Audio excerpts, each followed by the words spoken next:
Here's a viewer with a dilemma. She says, I watched your video about shadow colors and it works great. But when it comes to colors mixed with white, for example, if I want to paint a shadow color of pink, it just turns gray. It doesn't feel right to me. What am I doing wrong? I bet you wouldn't realize the answer to that one is in the color wheel.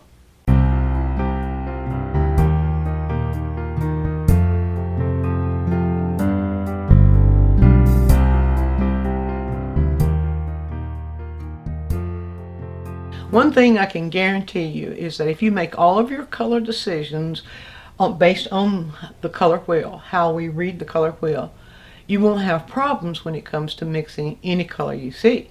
Now, let me show you how this works.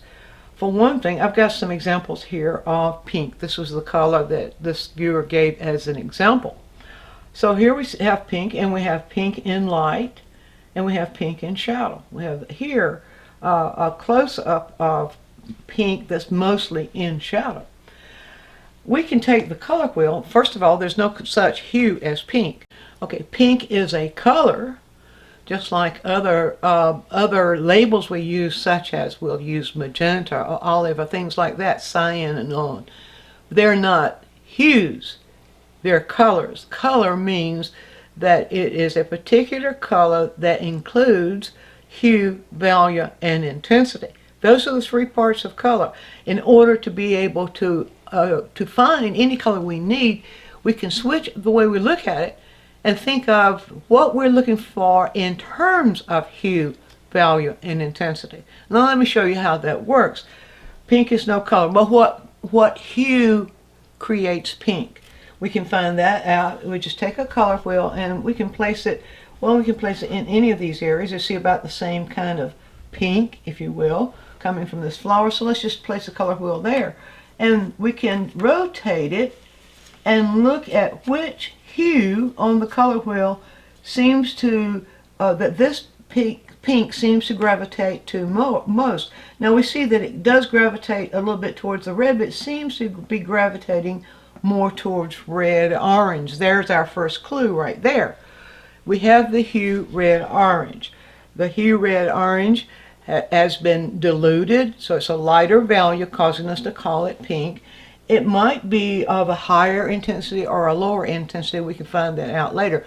But if you go hue first, then identify the value of the hue, and then identify the intensity, it'll work every time. Let me show you how that works.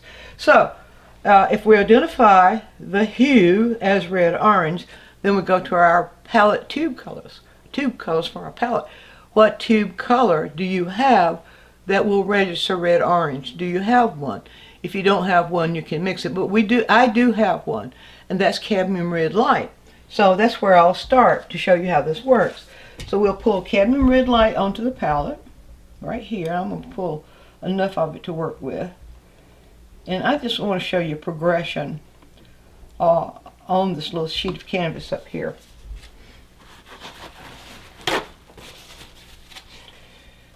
So I'll show you, let's look at the actual hue, value, and intensity of cadmium red light on the canvas with white surrounding it. We can see that the hue, we know what the hue is. It's red-orange. You can see it right here comparing these two. We can see that it's not the lightest because we compare it to white. We see that it really registers in the more or less the middle value range. It's not the darkest red either. So there's our first clue. This particular red-orange is darker than this. So the first thing we do then is make it lighter. All right, now let me rinse the brush, and we'll add some white to get this value. Now you can see, let me just move this away for the moment. You can see that we've got several values of that pink in this area right in here. You can see the shadow part is not pink at all. We're getting there. That's where we're going eventually. But before we go there, we must live here for a while. So we can see varying values. Let's look at what we can locate. It's what we might call the local color or the local value of this pink. Now, that's what I'll aim for. So I'll just pull some white over, put them side by side, and I'm going to gradually pull some white into the edge of this cadmium red light. You see, a cadmium red light is a very strong, strong tinting strength of color. So I can find out if I'm there yet with the value of that by using my little system here of what I call test strips. So just hold test. Say, no, that's not light enough yet. So if you take it step by step, yes, I know you asked for a shadow, but I'm getting there. Step by step. Now what we want to do is we'll stop adding white when we reach that value. You can just do it this way too. You can see it's a little bit too light. So this would be, when I reach that value, this would be the value. Now another good way to locate that is to use isolators. Like I have here, you just take a card and punch. You see I've got, with my hole puncher, not quite big enough, so I just use 3 little holes there and make myself a little window so that I can isolate that color. And if I just put the isolator there, then I can more easily identify. You see them too light. It needs to be a little bit darker. So that's the way you think through the colors that you're working with. When you have the right colors, when you know what you're doing, and when you have those colors built on the color wheel, things go well. Still needs to be slightly darker. So we'll just take our time here and get that hue, that color. The color is still red orange. It's now a lighter value of red orange, not cadmium red light. Cadmium red light is the tube color. We're looking in terms of the actual hue. All right, now, okay, we're pretty close there. I think we're probably close enough there to go ahead with the experiment. So I'll put now this lighter version right here, right there. And we can see how very, very close this is to this. All right, now we know, we pretty much can count on, but it doesn't hurt to experiment, that for the lighter parts we just need maybe more white. May need to add a little yellow because it seems to be a little bit brighter, but we're not talking about the light yet. We're talking about getting this hue first, what we're actually reading in here, and then how do we cause that to fall into shadow. Back to the color wheel. So I'll put the color wheel right here. Now here's the way shadow behaves, and you can observe it for yourself. You often hear the rule, create shadow, you go for the complement. Well, that's true. But sometimes when you have more reflective surfaces like this, sometimes we need to take another step before we go to the complement. So what actually happens is that as there is less light in here, in other words, when it goes into shadow, that means that light rays can't hit the shadow areas as strong as they're here hitting the light areas. So where the light rays can't hit it so strong, the hue begins to move in this direction towards its complement. It moves in a cooler direction towards its complement. Now you can actually observe that. So it will move right in here. Now, if I hold this, take the color wheel and put it in the shadow area, you can see that this is no longer red.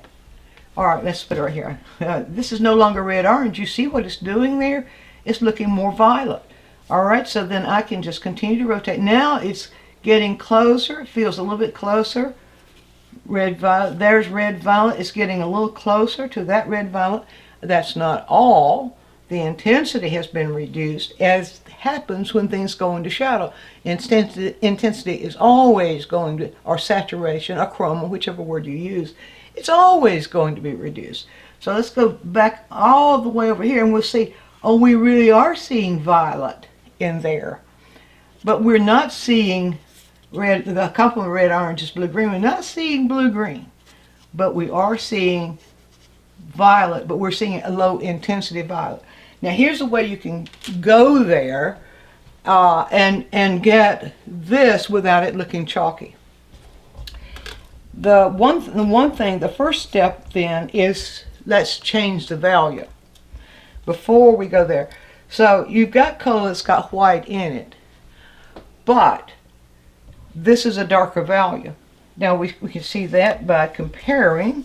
If we go back to our little isolators here, and I throw the isolator right there, compare this value.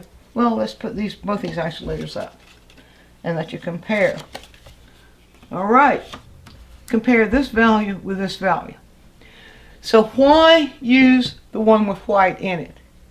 Why not go back to the one that's darker? And maybe that's where the mistake's coming in. Let's just try that and see what happens. So what I want to find out next, now this is really step by step to guide you in how to think about this stuff. And when you learn how to think about it using the color wheel and using isolation, when you learn how to think about it, you'll be surprised at how your mind begins to just go in that direction. So first thing I want to do then is I want to put on my test strip the original out of the tube cadmium red light, and I want to compare the values. Well, because it's so intense, it's got more of a reflective quality, but if you squint, you'll see they're very close in value. All right, now, but they're not quite, it's not quite close. So another next logical step, I'm going to pull this right down here. Another logical step would be alizarin crimson. Now, alizarin crimson is a darker and a more violet, or a darker red that leans more towards violet. So if I go to and add a little bit of alizarin crimson in there, then we know that alizarin crimson is a lower intensity, and we know that it is certainly a darker value of red. So we can add alizarin crimson. It's still not the last step, but this is a progression.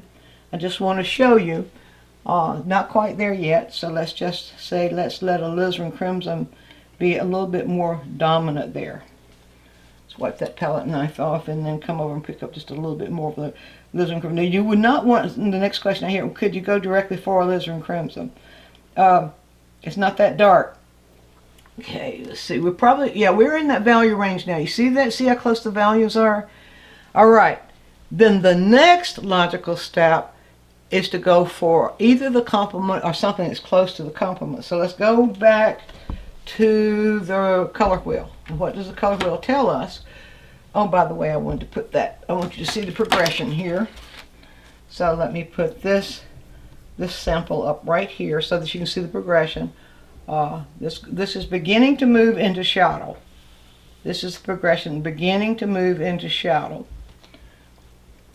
Okay, you can see it's more registering more right in here now. Okay, now what was I saying? Oh yes, the color wheel. What does the color wheel do? Red orange moving in this direction. We see the red orange, the complement of red orange is blue green. Now I have a blue green on my palette. It's called the Rembrandt version of Viridian. Oh, we know that phthalo green is also a nice blue green. And so I'm going to go for my Rembrandt Viridian, but well, let's go for Rembrandt Viridian first, and let's put it right here. Now let's see what happens. Let's see what happens when I begin to add that Viridian into this mixture to get the shadow. So you can see on the palette, as I begin to add the Viridian to that mixture, it's beginning to turn violet. Not violent, but violet. All right, now another test strip. Let's put some of this on the test strip. We need more than that. There we go. Okay, we're in the range, but we've gone too dark. That's going to happen. I'm going to put that part of the progression on the canvas for you so you can see this happen. Okay, wipe the brush off really good. Now let's put this on the canvas here and show you the progression. Get the color wheel out of the way here. There is, whoops, that's too wet. Didn't get that brush dry enough. So I'm going to create a fresher mix because that cannot be wet and show us what we need to see. Okay, there we go. Now this time I'll be sure that I have the brush dried off thoroughly. I better dry this too. Okay, there we go. Going too fast. When you're going too fast, you make mistakes. There we go, right here. That's still too wet. There we go. Just keep adding it until it covers it up. The space was too wet. There we go. Right there. Now that's getting in the neighborhood. We can see it's getting in the neighborhood, but now it's too dark. Now we can go back with just a little bit of white. Just a little bit of white, not much, because we need that reflective quality. We can see here, you get the same thing here. See that? So it's a little bit lighter there. It's reflecting a little bit more. But this is where we're going right here. So let's go just with a little bit of white. Not much, it's a little bit of white right into here. You see, if you go much, it changes. Now this reveals to us pretty much the color that we have. Let's compare it. We'll look at that right on the button. Okay, let me get enough of that so that the brush can pick it up.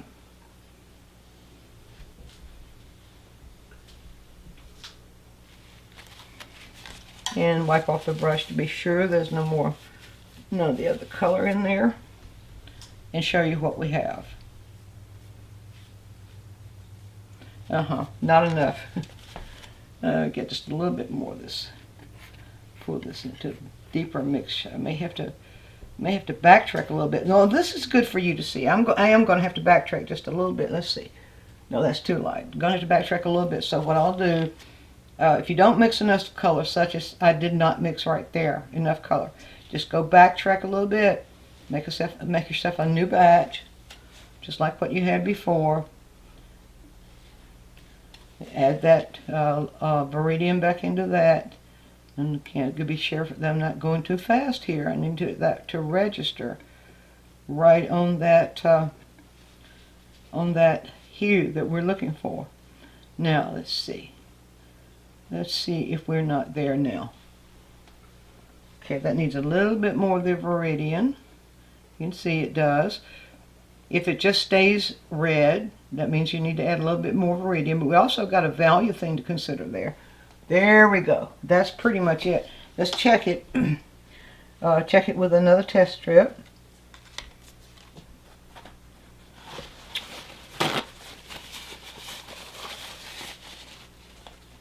And I think I'd better get that paint out of the brush there. Okay.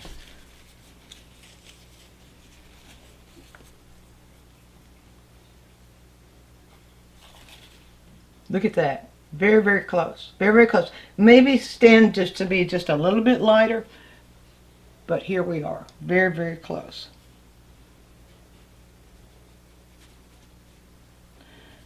Now you can see that I'm being a little bit scanty. There we are. Now, I get the other isolator. Put here. Now you can compare. You see how very, very close we are. Now, let's go through that process again. You see, when you're working with reds especially, but you can do a backwards process working with other colors too, because shadows behave the same way. Depending on the amount of light a shadow is receiving, ambient light. It can't receive direct light rays or it wouldn't be in shadow. But depending on how much ambient light an image is receiving, also how much reflective light is going in. The best thing to do is simply look at this as a different color, but a color that is somehow built on this hue. You could call it also a different hue. It is a different hue. It's in the red-violet. It's a red-violet hue, where this is a red-orange hue. So learning to read it by hue, and then knowing how it's going to work on the color wheel, how color is going to work, it will enable you to choose the colors that you need. So remember what I did, I came very slowly. I first darkened, found a way to darken that red-orange, because it is a darker value, it needs to be darkened. And then I went to the complement and began to gradually add into the complement until I got the color, hue, value, intensity. Until I got the color I needed, then I adjusted the value in order to make it read as the same value as this. So give that a try, and also try that process out with other colors, and I think you'll find you'll be making shadows, regardless of what your light colors are, you'll be making shadows that feel like shadows. Be sure to view all of our quick tips. And while you're doing so, subscribe to the channel, Click on the bell so you'll always get a notice when we produce a new quick tip, which is every week. And if you have a question, leave it in the comments section and we'll make a quick tip for you. Also, take a trip over to DianeMize.com where I have full-length lessons, downloads, DVDs, lots of other stuff there, some free stuff for you. And while you're there, you can subscribe to the newsletter, and that way you'll always be informed every time we do something new.